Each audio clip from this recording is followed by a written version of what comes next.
Hello दोस्तों, मैं जयकांत सैनी स्वागत करता हूं आपके अपने चैनल बात आईक्यू में। हम डिस्कस कर रहे हैं राजस्थान पत्रिका न्यूज़पेपर जयपुर एडिशन 9 जून।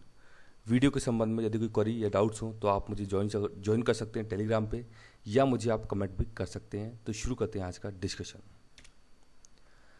पेज नंबर 1 पे न्यूज़ है, नई एक पॉलिसी लेकर आए हैं वैक्सीन को लेकर के कि स्टेट्स को कैसे डिस्ट्रीब्यूट करनी है। आपको पता है अभी पीएम मोदी ने ये अनाउंस किया है कि 18+ की वैक्सीन का अभी जो रिस्पॉन्सिबिलिटी है वो सेंट्रल गवर्नमेंट की रहेगी, यानी कि मुफ्त वैक्सीन देगा सेंट्रल गवर्नमेंट स्टेट्स को। लेकिन अब वो दी कैसे जाएगी उसको लेकर के नई पॉलिसी लेके आए हैं यहाँ पे ये। तो वैक्सीन आबादी और केस के आधार पर दी जाएगी, यानी कि पॉपुलेशन कितनी है उस स्टेट की और केस कितने हैं वहाँ पर। इसके अलावा जो प्राइवेट हॉस्पिटल्स हैं वहाँ पे उनके जो रेट्स हैं उनको तय कर दिया जाएगा कि कितने रुपए में आपको ये वैक्सीन लगानी है। तो इस प्रकार की ये पॉलिसी लेके आए हैं और बताया कि राज्यों ने टीके बर्बाद किए तो की जाएगी आपूर्ति में कटौती, यानी कि सप्लाई वहाँ पे उसकी कटौती कर दी जाएगी यदि उनके द्वारा वेस्टेज किए जाते हैं टीकों का। तो ये बात बताई जा रही है। इसके अलावा देसी वैक्सीन रूसी से महंगी है, ये बात यहाँ पर डेटा बताया गया, कुछ देख सकते हैं। कोवैक्सीन की कीमत है 1410 रुपये, जो उसकी मार्केट वैल्यू है। गवर्नमेंट वैल्यू की बात नहीं चल रही है, मतलब गवर्नमेंट जो परचेज कर रही है वो अलग रेट है। इसके अलावा स्पुतनिक आप देख सकते हैं 1145 रुपये की है, स्पुतनिक रशिया की वैक्सीन है। और कोविशील्ड है 780 रुपये की। तो इस प्रकार से ये चीज़ें हैं। यहाँ पे बताया गया है कि नई जो गाइडलाइन जारी की है उसमें ये सारी की सारी चीज़ें हैं और 21 जून से ये जो काम है शुरू हो जाएगा, यानी कि जो वैक्सीन देने का काम है सेंट्रल गवर्नमेंट के द्वारा जो राज्यों को दी जाएगी उसकी ये बात की जा रही है। तो इस प्रकार से ये नई गाइडलाइन के तहत जो वैक्सीन है वो डिस्ट्रीब्यूट अभी की जाएंगी। लेकिन अब उसमें देखने को ये मिलेगा कि कितने मतलब अच्छे तरीके से, मतलब कोई पॉलिटिकल उसमें आधार ना रखते हुए ये वैक्सीन मतलब बायस ना होते हुए अगर सारे के सारे स्टेट्स को सप्लाई की जाए अच्छे से तो ये बिल्कुल उनकी पॉलिसी अच्छे से काम करेगी। लेकिन वही बात है कि कहीं ना कहीं राजनीतिक मनमुटाव भी इसमें देखने को मिलते हैं। तो किसी स्टेट को कम भेजी जा रही हैं, सप्लाई में डिले किया जा रहा है, ये चीज़ें भी सामने निकल के आती हैं। तो ऐसा नहीं होना चाहिए, क्योंकि हेल्थ इस वक्त प्राइमरी ड्यूटी बन जाती है सेंट्रल गवर्नमेंट की, मतलब सभी की मैं बोल सकता हूँ। पर केंद्र सरकार एक प्रकार से जो मतलब कि बोल सकते हैं कि भारत के लिए फादर वाली भूमिका में है। वर्तमान समय की बात की जाए मतलब कि गार्जियन वाली भूमिका में है, जिसको कि सारी की सारी चीज़ें देखनी है, लोगों की हेल्थ देखनी है। इतने सारे लोगों की जान चली गई है इस कोविड-19 के दौरान, तो वहाँ पे उसे अपनी अच्छे से भूमिका निभानी चाहिए और निभानी होगी, तभी जा कर के हम अच्छे तरीके से और जल्द से जल्द वैक्सीनेशन कर पाएंगे देश भर के अंदर। ये न्यूज़ है यहाँ पे, कोविड-19 के कारण तकरीबन जो आपको पता है बहुत सारे लोगों की यहाँ पे जानें गई और उन जानों के जाने से उन लोगों की मृत्यु होने से यहाँ पे कुछ आंकड़ा प्रस्तुत किया है इन्होंने 30,071 बच्चों का। तो ये बात बताइए, इतने बच्चे अनाथ हो गए, यानी कि जो ऑफिशियल एक डेटा है इससे भी कहीं ज़्यादा होंगे। तो इसको लेकर के बात की गई है। सुप्रीम कोर्ट ने भी एक आदेश दिया है, अनाथ बच्चों को अवैध रूप से गोद लेने पर रोक लगाने के निर्देश दिए हैं। मतलब कि ये जो इतने बच्चे अनाथ हुए थे तो उनको कुछ स्वयंसेवी संगठन, कुछ एनजीओज़ के द्वारा गलत तरीके से गलत हाथों में बेचने का काम किया जा रहा था कहीं ना कहीं। तो उस पर रोक लगाने की बात की अभी सुप्रीम कोर्ट के द्वारा यहाँ पे। तो ये इसके लिए इन्होंने आदेश जारी किया है, देख सकते हैं आप। ये सुष्मिता सेन जी इन्होंने भी अडॉप्ट किया था। तो एडॉप्शन को लेकर के यहाँ पे उन्होंने कुछ बात बताई है, जिसको कि अब हम देख लेते हैं। तो इन्होंने बताया है कि ये डेटा है 30,071 बच्चे जो कि अनाथ हुए हैं। तो आपको पता है कि इनका भरण पोषण का व्यवस्था कैसे करनी है, क्या चीज़ें रहनी है। तो ये कई बार गलत हाथों में ये बच्चे चले जाते हैं, उसको रोकने के लिए सुप्रीम कोर्ट एक्टिव हुआ है और उसने अभी एक डिसीजन लिया है। तो यहाँ पे बात की गई है, एक बॉडी है, ये आप देख सकते हैं, ये बॉडी है सेंट्रल अडॉप्शन रिसोर्स अथॉरिटी, इसको शॉर्ट में होते हैं कारा।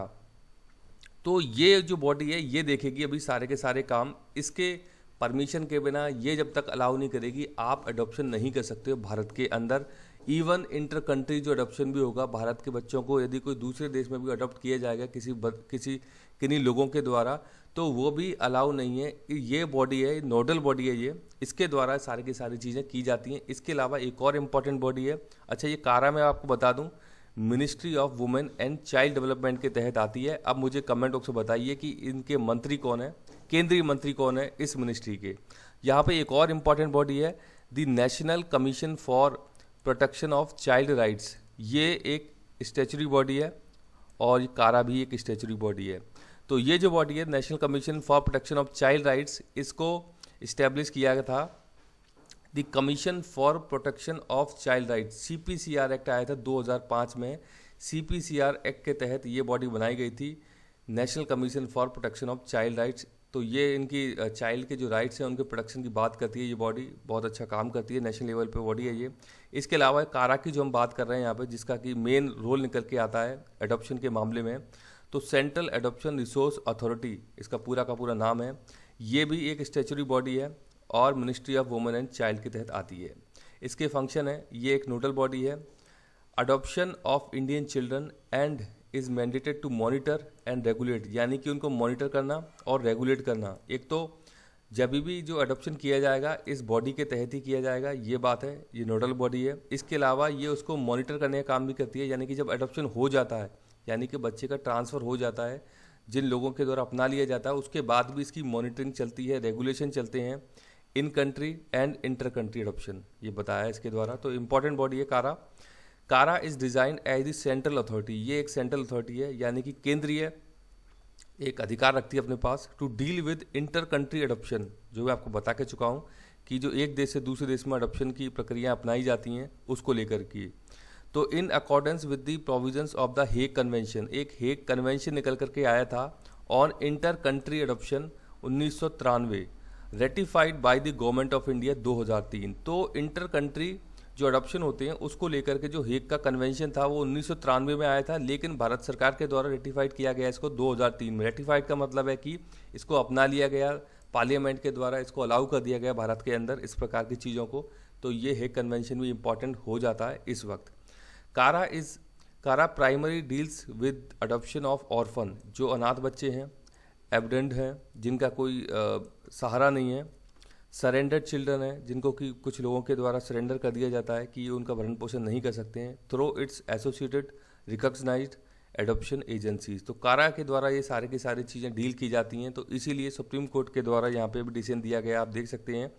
सुप्रीम कोर्ट ने सभी राज्यों केंद्र शासित प्रदेशों को गैर सरकारी संगठनों के साथ उन व्यक्तियों के खिलाफ कड़ी कार्रवाई का निर्देश दिया है जो कोविड-19 महामारी के दौरान अनाथ बच्चों को लेकर अवैध रूप से गोद लेने में लिप्त थे। तो ये बात बताई गई है सुप्रीम कोर्ट के द्वारा।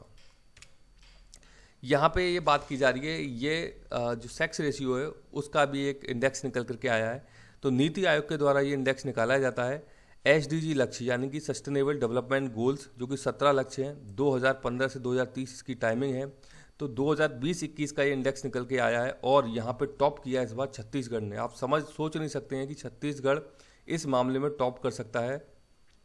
बताया गया है कि जो नेशनल रेशियो है, सेक्स रेशियो, वो है 958, यानी कि 958 है। 1000 लड़कों पे 958 लड़कियां हैं, मतलब बच्चियां बोल सकते हो आप। तो इस बार के राष्ट्रीय औसत सॉरी मैं गलत बोल गया, जो नेशनल एवरेज है वो है 899 और जो छत्तीसगढ़ ने इसको टॉप किया है बोल सकते हैं 958, यानी कि छत्तीसगढ़ का है यहाँ पे 958 और जो देश का नेशनल रेशियो है वो है 898। अब यहाँ पे आप देख सकते हैं केरल इस मामले में काफ़ी ज़्यादा ऊपर रहता है। तो आप देख सकते हैं केरल का अनुपात कितना है यहाँ पे, जबकि देश में अनुपात है 1000 पे 899 और केरल में है 957। तो 958 हो गया है छत्तीसगढ़ का, केरल से भी ऊपर निकल गया है छत्तीसगढ़। तो बड़ी बात है ये। तो ये डेटा जरूर याद रखिएगा, पूछा जा सकता है आपसे, क्योंकि छत्तीसगढ़ मतलब कि आप इसमें कुछ आइडिया भी नहीं लगा सकते हो कि छत्तीसगढ़ टॉप कर सकता है। तो इस बार छत्तीसगढ़ ने टॉप किया है सेक्स रेशियो के मामले में। ये जो SDG इंडेक्स निकाला जाता है नीति आयोग के द्वारा, ये भी पता होना चाहिए कौन निकालता है इसको, नीति आयोग निकालता है। तो ये इंडेक्स जो है 2018 से स्टार्ट किया गया था to monitor the countries progress on the goals through data driven assessment. ये जो गोल्स है इनके आधार पर ये स्टार्ट किया गया था राज्यों के अंदर और यूनियन टेरिटरीज के अंदर। तो 2015 में ये जो गोल्स हैं स्टार्ट किए थे, UN के जो गोल हैं ये 2030 तक रहेंगे, सारे के सारे गोल इनको अचीव करना है यहाँ पे। तो आप देख सकते हैं ये है जेंडर इक्वलिटी गोल, इसमें से 17 गोल में से इंपॉर्टेंट गोल है जिसके आधार पर ये इंडेक्स अभी जारी किया गया है नीति आयोग के द्वारा। जेंडर इक्वलिटी को लेकर काफ़ी ज़्यादा चर्चाएँ चलती हैं, बातें चलती हैं पूरी देश भर के अंदर, दुनिया के अंदर। तो ये इंपॉर्टेंट गोल्स में से एक है जेंडर इक्वलिटी। संसद का मानसून सत्र जुलाई में स्टार्ट हो जाएगा। संसद के 3 सत्र होते हैं, बजट सत्र, मानसून सत्र और विंटर सत्र। तो विंटर सत्र का टाइमिंग मुझे आप बताइए कब से कब तक चलता है और कितने महीने का रहता है। तो जुलाई में स्टार्ट हो जाएगा ये जो मानसून का सत्र है। तो ये बात इसमें बताई गई है। ये इंपॉर्टेंट न्यूज़ है राजस्थान के लिए, राजस्थान कॉम्पिटिटिव एग्जाम्स के लिए। राम स्नेही संत हरि नारायण शास्त्री जी का देवलोक गमन हो गया है। और ये बात की जा रही कौन सी पीठ की? रैण नागौर की। देख लेते हैं इंपॉर्टेंट चीज़ें राम स्नेही संप्रदाय के बारे में। तो राम स्नेही संप्रदाय इंपॉर्टेंट संप्रदाय है राजस्थान के अंदर। इसके प्रवर्तक का नाम है रामचरण जी। याद रखिएगा, राम स्नेही के प्रवर्तक हैं रामचरण जी। प्रधान पीठ याद रखिएगा शाहपुरा भीलवाड़ा के अंदर है। ये कई बार पूछा गया एग्जाम्स में, रिपीटेडली पूछा गया है।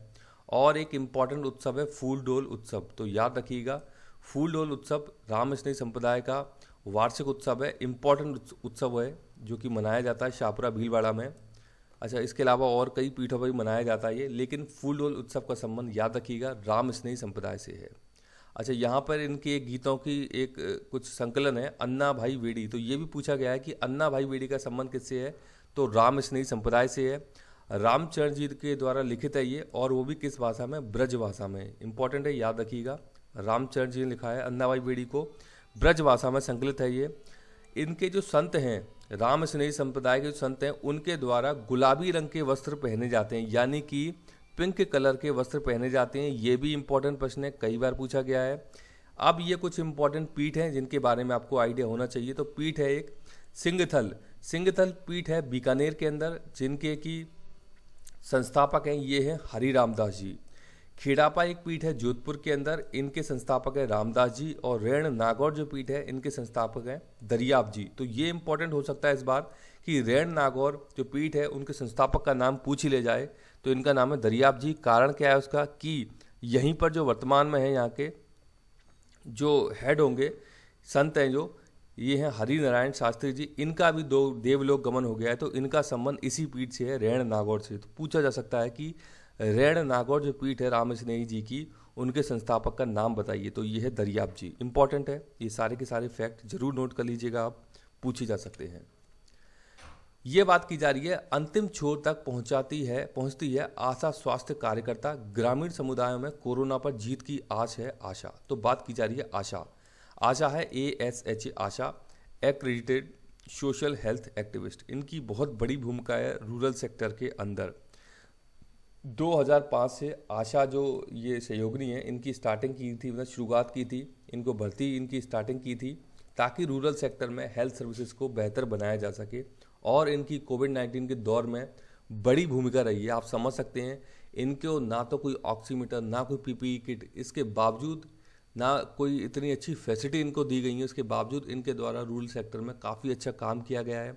लोगों को अवेयर किया गया है, हेल्थ सर्विसेज उनको प्रोवाइड कराई गई हैं, कैसे बचाव करना कोविड-19 को लेकर के, ये सारे के सारे इनके द्वारा काम किए गए हैं। तो अंतिम छोर तक स्वास्थ्य सुविधाओं को पहुंचाती हैं, तो इनकी अहम भूमिका है। आपको पता है शहरी क्षेत्रों में तो प्राइवेट हॉस्पिटल्स, गवर्नमेंट हॉस्पिटल्स काफ़ी सारे हैं, लेकिन रूरल सेक्टर में हेल्थ सर्विसेज की जब बात करते हैं तो बहुत बुरी स्थिति देखने को मिलती है। वहाँ पे ये एक नाम निकल के आता है आशा, जो कि बहुत अच्छे स्तर पर काम करती हैं। इनके पास इतनी अच्छी सुविधाएं नहीं होने के बावजूद इनको प्रॉपर सैलरी नहीं मिलती है। इनके जो अलाउंसेज हैं वो पेंडिंग चलते रहते हैं, कई महीनों के वेतन तक इनके नहीं मिलते हैं, फिर भी लेकिन ये काम करती हैं अपना। तो बहुत बड़ी भूमिका है और इनके ऊपर सरकारों को फोकस करना चाहिए, ध्यान देना चाहिए, क्योंकि ग्रामीण क्षेत्र में हेल्थ सर्विसेज को मुहैया कराने में बहुत बड़ी इनकी भूमिका रहती है। तो ये पूरे के पूरे इस एडिटोरियल का यहाँ पे क्रक्स है जो इसमें बात की जा रही है आशा के बारे में। ये भी उसी से संबंधित एक आर्टिकल है, एक एडिटोरियल है, इसको लिखा है सुनील शर्मा जी, एक शिक्षाविद हैं ये। तो स्वास्थ्य सेवाओं में निवेश अर्थव्यवस्था पर भार नहीं डालेगा, यानी कि बात कर रहे हैं हेल्थ सर्विसेज में इन्वेस्टमेंट की, खर्चे की बात कर रहे हैं। ये स्वास्थ्य गारंटी एक्ट की इन्होंने बात की है, ये समय की ज़रूरत है। देश की एक बड़ी आबादी गरीबी रेखा की सीमा पर खड़ी है। यह आबादी इलाज पर किए गए खर्च के कारण गरीबी रेखा के नीचे चली जाती है। ये बात कर रहे हैं, मतलब कि आपको पता है तकरीबन 30% लोग गरीबी रेखा से नीचे हैं, BPL में आते हैं भारत के अंदर। उस सिनेरियो में आप समझ सकते हैं जो कोविड-19 जैसा दौर आया था, तब लोगों के मकान गिरवी लग गए, लोगों की जो एसेट्स थी उनकी जो पूरी उन्होंने बनाई थी अपनी एक समय के दौरान, वो तक उन्होंने सेल कर दी लोगों की जान बचाने के लिए, अपने लोगों की जान बचाने के लिए। तो ऐसी स्थिति देखने को मिली इस चीज़ के कारण। ये जो बात कर रहे हैं यहाँ पे स्वास्थ्य गारंटी एक्ट की, तो यहाँ बात की गई है एक स्पेनिश फ्लू की, तो इसका जिक्र ज़रूर आप याद रखिएगा। 1918-20 के दौरान ये आया था और भारत की 5% लोगों की मृत्यु इसमें दर्ज की गई थी। स्पेनिश फ्लू को याद रखिएगा। तो अभी आप देख सकते हैं तकरीबन 100 वर्ष बाद ही आया, 2020 से स्टार्ट हुआ था कोविड-19, तो 100 वर्ष के बाद अगेन ऐसी एक बीमारी आई। तो आज तो फिर भी बहुत अच्छा एक हेल्थ इंफ्रास्ट्रक्चर है हमारे भारत के पास, लेकिन तब नहीं था। तब इतना, क्योंकि आपको पता है भारत 1918-20 में एक गुलाम देश था, मतलब जो अंग्रेजी लोग हैं उनकी हुकूमत थी हमारे ऊपर। तो हम एक ठीकरा भी फोड़ सकते हैं कि ठीक है, उनके द्वारा हमारे ऊपर नहीं ध्यान दिया गया था, वो भारत को अपना गुलाम समझते थे, औपनिवेशिकवाद था, तो इतनी सुविधाएं नहीं थी। लेकिन आज हमारी चुनी हुई सरकारें हैं, वो अपने लोगों के लिए क्यों नहीं ऐसा सोच रही हैं, क्यों नहीं इन्वेस्टमेंट को बढ़ा रही हैं, तो ऐसी बात बताई गई है। तो बता रहे हैं ये इसमें कि विकसित देशों के द्वारा स्वास्थ्य पर अपनी जीडीपी का 9 से 16% तक खर्च किया जाता है। बहुत बड़ी बात होती है 9 से 16% तक खर्च करना, लेकिन वहीं आप यदि भारत की बात करेंगे, मीगर परसेंटेज है, 1.25% है यहाँ पे, 1.25% है जीडीपी का, महज 1.25%। आप समझ सकते हैं कितनी बुरी स्थिति है भारत के अंदर हेल्थ को लेकर के। अब भारत में ये कह रहे हैं कि जीडीपी का 6% खर्च करने की ज़रूरत है, और मैं आपको बोलूँ कि ये खर्च नहीं है, ये एक तरीके से इन्वेस्टमेंट है। रीज़न क्या है इसका? यदि आप लोगों के ऊपर हेल्थ और एजुकेशन का खर्चा कर दोगे तो ये आपकी मानव पूंजी बन जाएंगे, देश की मानव पूंजी बन जाएंगे और इकोनॉमी में बहुत बड़ा योगदान अपना प्ले करेंगे। इसके चलते क्या होगा कि हमारा जो आर्थिक उत्पादन है वो काफ़ी ज़्यादा बढ़ेगा और इंडिया भी ग्रो करेगा दुनिया भर के देशों के अंदर। तो ये इसके लिए बहुत ही इंपॉर्टेंट हो जाती हैं सारी की सारी चीज़ें। बता रहे हैं ये कि किस प्रकार से भारत को अब आवश्यकता है कि इस प्रकार के एक्ट लाने की, स्वास्थ्य गारंटी अधिनियम जिसके तहत लोगों को फ्री में हेल्थ सर्विसेज मिल सकें, जैसे कि विकसित देशों के अंदर दी जाती हैं। ये बहुत बड़ी ज़रूरत है भारत के अंदर, तो ये ज़रूर होना चाहिए। तो इस एडिटोरियल के द्वारा ये सारी की सारी चीज़ें बताई गई हैं, तो इनमें से कुछ चीज़ें आपको ज़रूर आइडिया होना चाहिए। स्पेनिश फ्लू की बात होनी चाहिए। ये डेटा आप देख सकते हैं कहीं भी, जीडीपी का कितना प्रतिशत खर्च हो रहा है भारत के अंदर दूसरे देशों के अंदर, एक कंपैरिजन आप दे सकते हो। तो ये अच्छी बात है यदि आप कुछ एग्जाम में ऐसे इस प्रकार के आंसर देते हैं। ये आप देख सकते हैं यहाँ पे रूरल हेल्थ केयर सिस्टम कैसा है भारत के अंदर। जो ग्रामीण क्षेत्र है वहाँ पर किस प्रकार से जो सर्विसेज दी जाती हैं हेल्थ की, तो ये देख सकते हैं। एक होता है कम्युनिटी हेल्थ सेंटर, जिसको आपने सुना होगा CHC बोलते हैं। ये ग्रामीण क्षेत्र में सबसे बड़ा एक सेंटर होता है हेल्थ सर्विसेज मुहैया कराने का। 30 तकरीबन जो बेडेड हॉस्पिटल्स इसमें होते हैं, यानी कि 30 के करीब यहाँ पे बेड्स की व्यवस्था होती है। इस प्रकार की चीज़ें वहीं होते हैं। फिर PHC प्राइमरी हेल्थ सेंटर, यानी कि ये CHC के नीचे होते हैं। तो 4 से 6 यहाँ पे बेड की व्यवस्था होती है। तो यहाँ पे ये इससे थोड़ा छोटा होता है PHC CHC से। इसके बाद फिर कुछ सब सेंटर होते हैं, छोटे छोटे पॉकेट्स के अंदर बनाए जाते हैं। तो इस प्रकार से ये 3 टायर आप जैसा देख सकते हैं सिस्टम है, रूरल हेल्थ केयर सिस्टम जो है, इस प्रकार से ये काम करता है। और यहाँ देख सकते हैं आप बेड्स की व्यवस्था, यानी कि 140 करोड़ का जो आबादी वाला देश है, वहाँ पे महज 13 लाख के आसपास जो बेड्स हैं, total number of hospital beds बताया गया है। पब्लिक सेक्टर पे आप देख सकते हैं 5,40,000 हैं, वहीं प्राइवेट सेक्टर पे कितने बेड हैं? 8,33,000। तो कितनी ज़्यादा आवश्यकता है पब्लिक सेक्टर में जीडीपी का जो हेल्थ सर्विसेज पे खर्चा है बढ़ाने की बात जो की जा रही है, बहुत ज़्यादा उसकी ज़रूरत है वर्तमान समय में। ये आप इन पिक्चर से आइडिया लगा सकते हैं कि किस प्रकार से कितने बेड किसके पास हैं, और आप समझ सकते हैं प्राइवेट सेक्टर तो ये प्रॉफिट पे खेलते हैं। तो आप समझ सकते हैं कितना पैसा फिर वसूल किया जाता है जब नॉन अवेलेबिलिटी हो जाती है बेड्स की गवर्नमेंट हॉस्पिटल्स के अंदर, जैसा कि अभी कोविड-19 के दौरान देखा गया। एक डेटा ऐसा बताता है भारत के अंदर कि 10,000 लोगों के ऊपर केवल मात्र 7 से 10 बेड्स की ही अवेलेबिलिटी है भारत के अंदर। तो आप समझ सकते हैं 10,000 लोग और केवल 7 बेड्स। तो कोविड-19 के दौरान ये 10,000 जो लोग हैं, इनमें से बहुत सारे लोग बीमार पड़े, तो उनको बेड्स की आवश्यकता हुई, लेकिन बेड्स थे नहीं। तो ऐसे दौर से भी भारत गुजरा है, जो कि आज 2021 का भारत है। तो इसीलिए बहुत ज़्यादा सख्त ज़रूरत है हेल्थ केयर सिस्टम पे इन्वेस्टमेंट की। तो ये सारी की सारी इसमें बात बताई जा रही है। यहाँ पे वही कि जो मैं आपको बता के चुका था, बच्चों की जो बात की जा रही है, वो जो अनाथ बच्चे हो गए हैं उनको गलत हाथों में दिया जा रहा है, सौंपा जा रहा है, उसको लेकर के इन्होंने बात की है। तो ये बात कर रहे हैं सतत विकास लक्ष्य की, जिसकी मैंने आपको जिक्र किया था, सस्टेनेबल डेवलपमेंट गोल्स 2030 के तहत बताया गया है कि साल 2025 तक बाल श्रम को दुनिया से खत्म करने पर बल दिया गया है। 2025 तक जो चाइल्ड लेबर है उसको ख़त्म करना है, ऐसी बात बताई जा रही है। तो यहाँ पे संयुक्त राष्ट्र ने 2021 को बाल श्रम उन्मूलन वर्ष के रूप में भी घोषित किया है। ये जरूर याद रखिएगा, पूछा जा सकता है कि 2021 को बाल श्रम उन्मूलन वर्ष घोषित किया है और 12 जून को अब ये सेलिब्रेट भी किया जाएगा, विश्व बाल श्रम निषेध दिवस। तो आने वाले 1-2-3 दिन में हम इसको डिस्कस भी करेंगे, कुछ और चीज़ें भी इसके संबंध में आएंगी। एक ये डेटा दिया गया है कि जनगणना 2011 के अनुसार भारत में लगभग 1 करोड़ से ज़्यादा कामकाजी बच्चे हैं, यानी कि चाइल्ड लेबर की फॉर्म में बच्चे काम कर रहे हैं। तो ये बात इस एडिटोरियल के द्वारा बताई गई है, जरूर याद रखिएगा। बाल श्रम उन्मूलन वर्ष ये है 2021। यहाँ बात की गई है अंतर्राष्ट्रीय करियर में पूरे किए हैं 74 गोल। किसने किए हैं? भारतीय कप्तान है सुनील छेत्री, फुटबॉलर हैं सुनील छेत्री। तो इन्होंने लियोनेल मेसी को पछाड़ दिया है। यहाँ बताया गया है कि मेसी के 72 गोल थे, इनको पछाड़ करके अभी टॉप पे आ गई हैं। टॉप नहीं, सेकंड पे आप बोल सकते हो इस प्रकार से। अंतर्राष्ट्रीय करियर में इन्होंने बनाए 74 गोल सुनील छेत्री ने। अब इनका एक और टारगेट है, वो है पेले। ब्राज़ील के जो पेले हैं उनके 77 गोल हैं और इनके हैं 74 गोल। तो अब इनका ये टारगेट है कि इसको भी कहीं ना कहीं बीट किया जाए। तो ये अच्छी बात है भारत के लिए कि सुनील छेत्री के द्वारा इस प्रकार से गोल दागे गए हैं। बड़ी बात होती है फुटबॉल के क्षेत्र में भारत से निकल करके आना। यहाँ बात की जा रही है नमामि गंगे की, यानी कि गंगा नदी की बात की जा रही है। यहाँ पे एक बीमारी पाई गई है जिसके बारे में चर्चाएं चल रही हैं काफ़ी ज़्यादा। तो शरीर में कंपन और कमजोरी के सामने आ रहे हैं लक्षण, और इस बीमारी को नाम दिया गया है गंगा के पानी से मोटर न्यूरॉन डिजीज़ के बारे में बात की जा रही है। ये डिजीज़ मिली है कई सारे लोगों में, उसके आसपास जो रह रहे हैं गंगा नदी के। तो बता रहे हैं कि कानपुर से बिहार तक ये जांच की जाएगी, पानी की जांच की जाएगी, उसके आसपास जो लोग रह रहे हैं उनमें जांच की जाएगी। आपको पता होगा गंगा नदी में पिछले कुछ दिनों में काफ़ी ज़्यादा चर्चाओं में था मुद्दा कि कई सारी बॉडीज़ वहाँ पे बहाई गई थी गंगा नदी के अंदर। तो हो सकता है कि उसका कुछ इसमें ज़्यादा इम्पैक्ट हो। तो ये अब डिस्कशन की बात है, रिसर्च की बात है। तो ये बताया जा रहा है कि बनारस शैवाल बना सिरदर्द, मतलब कि कई सारे एरिया में वहाँ पे शैवाल जो एल्गी है वो फैल गई है। ये देखा गया है, बताया गया है कि गंगा में प्रदूषण और प्रयागराज से लेकर वाराणसी तक शैवाल के चलते नदी का पानी हरा हो गया है। ये आप देख सकते हैं नदी का जो पानी है ये हरा हो गया है शैवाल या एल्गी के कारण। तो इसके ऊपर बात की जा रही है यहाँ पे। ये जो बीमारी है मोटर न्यूरॉन डिजीज़, यहाँ बता रहे हैं कि कानपुर से बिहार तक करेंगे जांच इसको लेकर के। इसमें क्या होता है देख सकते हैं आप।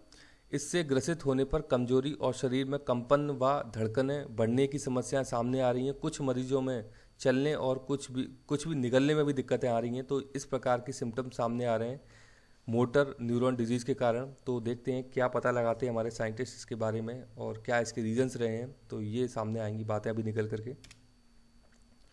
ये एक अद्भुत खोज की गई है, बर्फ़ में दबा 24,000 साल पुराना अति सूक्ष्म जीव। तो आप समझ सकते हैं ये कहाँ की बात की जा रही है, साइबेरिया में आर्कटिक की।